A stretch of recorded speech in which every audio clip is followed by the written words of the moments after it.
Hi everyone, welcome to Films to Fashion. எல்லாரும் கண்டிப்பா நல்லா இருக்கீங்கன்னு நம்புறேன். என்ன பண்ண போறேன்னு பார்க்குறீங்களா? என்னோட தையல் மிஷினில் உட்காந்துருக்கேன். சாரிக்கு ஃபால்ஸஸ் அடிக்க போகிறேன். அண்ட் இந்த வீடியோ அதை பற்றினது கிடையாது. நம்ம வழக்கம் போல் பேசுகிற நல்ல விஷயங்களை பற்றி பேசுகிறதுக்காக தான் இந்த வீடியோ. அண்டு என்னோட டைலரிங் சம்மந்தமாக கேட்டுட்ருக்கீங்க.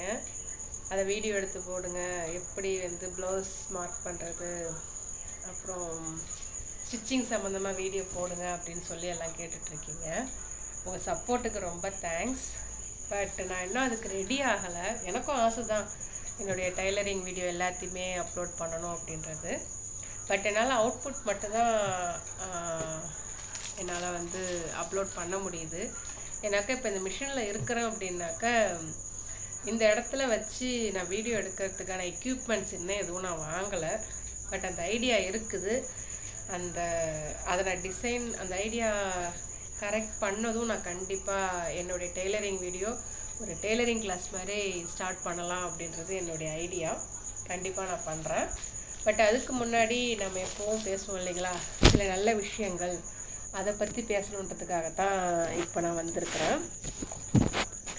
என்னன்னாக்கா என் லைஃப்பில் நடந்த ஒரு சின்ன இன்சிடெண்ட்டை வந்து நான் சொல்லணும்னு ஆசைப்பட்றேன். கொஞ்ச நாளைக்கு முன்னாடி என் பையன் வந்து ஒரு அவார்டு வாங்கினான். அவனுடைய எஜுகேஷனல் அச்சீவ்மெண்ட்டுக்காக புதுச்சேரி சிஎம் வந்து ஒரு அவார்டு ஹானர் பண்ணுறதுக்காக அவனுக்கு வந்து ஒரு அவார்ட் ஃபங்க்ஷன் வச்சுருந்தாங்க அவன் ஸ்கூலில். அவன் +1 +2 படித்த ஸ்கூலில். பட் அன்ஃபார்ச்சுனேட்லி அவன் காலேஜில் இருந்ததுனால அவனால் அந்த ஃபங்க்ஷனுக்கு வர முடியல. அதனால் வந்து பேரண்ட்ஸ் வந்து நீங்கள் வந்து அவார்டு ரிசீவ் பண்ணுங்க அப்படின்னு சொல்லி அவங்க சொல்லியிருந்தாங்க. எங்களுக்கு இன்விடேஷன் அனுப்பியிருந்தாங்க. ஸோ சிஎம் ஃபங்க்ஷன் இல்லைங்களா, கொஞ்சம் எல்லாமே வந்து எப்படி சொல்கிறது, செக்யூரிட்டியிலேருந்து எல்லாமே வந்து கொஞ்சம் கெடுபிடி அதிகமாக இருந்துச்சு. சரி, நாங்களும் ஃபங்க்ஷனுக்கு போகலாம் அப்படின்னு சொல்லிட்டு ட்ரை பண்ணி ஃபங்க்ஷன் போயிட்டோம். அந்த இடத்துல வந்து நான் ஒரு இன்சிடெண்ட் வந்து சந்தித்தேன். அதைத்தான் உங்கள் கூட ஷேர் பண்ண போகிறப்ப என்னன்னாக்கா, சிஎம் ஃபங்க்ஷன் அப்படின்றதுனால ரொம்ப செக்கிங் அதிகமாக இருந்துச்சு, பேரியர்ஸ் அதிகமாக இருந்துச்சு.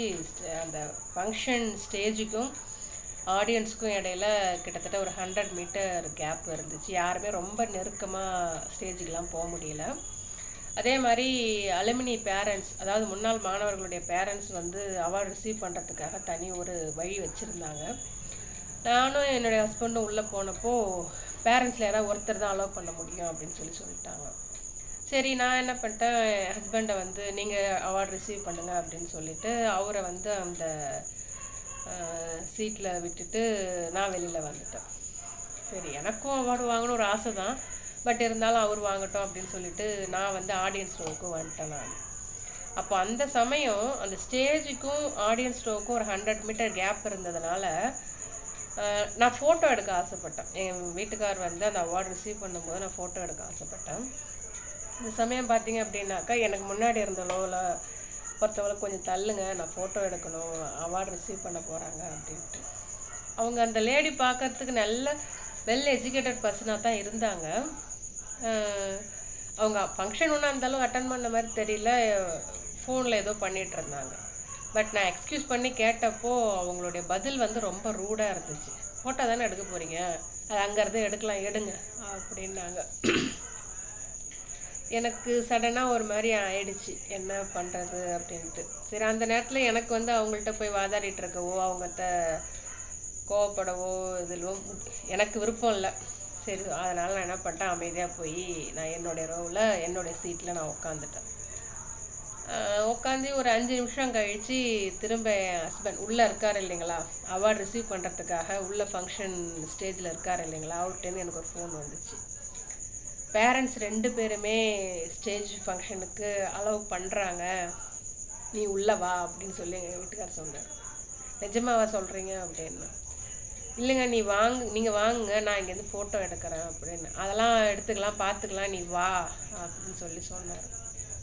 சரின்னு சொல்லிட்டு அப்புறம் நானும் வந்து செக்யூரிட்டிகிட்ட சொல்லிவிட்டு இந்த மாதிரி சொல்லிட்டு அப்புறம் செக்யூரிட்டி உள்ளே கன்ஃபார்ம் பண்ணிவிட்டு அப்புறம் என்னையும் உள்ளே அனுப்புனாங்க. நானும் எங்கள் ஹஸ்பண்ட் கூட போயிட்டு பாண்டிச்சேரி சிஎம் கையால் அந்த அவார்டு ரிசீவ் பண்ணேன். அப்போ அந்த ஸ்டேஜில் நான் நின்று அந்த அவார்டு ரிசீவ் பண்ணும்போது என்ன ஒருத்தவங்க மூஞ்சால் அடித்து பேசுனாங்கன்னு சொன்னேன் இல்லைங்களா, அவங்களுடைய பார்வை அப்படி இருந்துச்சு. எப்படின்னாக்க, இப்போ தானே நாம் இவங்களை இந்த மாதிரி சொன்னோம், கடைசியில் அவங்க ஸ்டேஜில் நிற்கிறாங்களே அப்படின்ற மாதிரி அவங்களுடைய பார்வை என் மேலேயே நில குத்தி நின்றுச்சு. அந்த அது ஒன்று சரின்னு சொல்லி நாங்கள் ப்ரைஸ் வாங்கிட்டு நான் எல்லா இடத்துலையுமே போஸ்ட் பண்ணியிருக்கேன். அந்த என் பையன் அவார்டு வாங்கினதையும் அவனுடைய படமும் அவனுடைய பேரும் பிக் ஸ்க்ரீனில் வந்தது எல்லாத்தையுமே நான் போஸ்ட் பண்ணியிருக்கிறேன். வெளியில் வந்துட்டோம் நாங்கள் அவார்டு வாங்கிட்டு. உடனே என் பையன்கிட்டேருந்து ஃபோனு, அவன் வாட்ஸ்அப் எடுத்து பாரு அப்படின்னு சொல்லிட்டு வாட்ஸ்அப் எடுத்து பார்த்தாக்க அவன் காலேஜில் கரக்பூரில் இருக்கிறான். நாங்கள் பாண்டிச்சேரியில் ஃபங்க்ஷன் அவார்டு ரிசீவ் பண்ணுறோம். அவன் அங்கேருந்து லைவ் டெலிகாஸ்ட் பார்த்துட்டு லைவ் டெலிகாஸ்ட்டில் ஃப்ரேம் பண்ணி ஃபோட்டோ எடுத்து எங்களுக்கு அனுப்புகிறான். எனக்கு அப்போ தான் தெரிஞ்சுது அந்த function world wide YouTube live function அப்படின்னு சொல்கிறது. எனக்கு அந்த சந்தோஷத்தை எனக்கு எப்படி சொல்கிறதுனே எனக்கு தெரியல. இதில் நான் உங்களுக்கு சொல்ல வர்றது என்ன அப்படின்னாக்க, நீங்கள் எதிர்பார்க்கலைனாலும் நீங்கள் எங்கே நிற்கணும் அப்படின்றத உங்களுடைய லைஃப் தீர்மானிக்கும். சரிங்களா?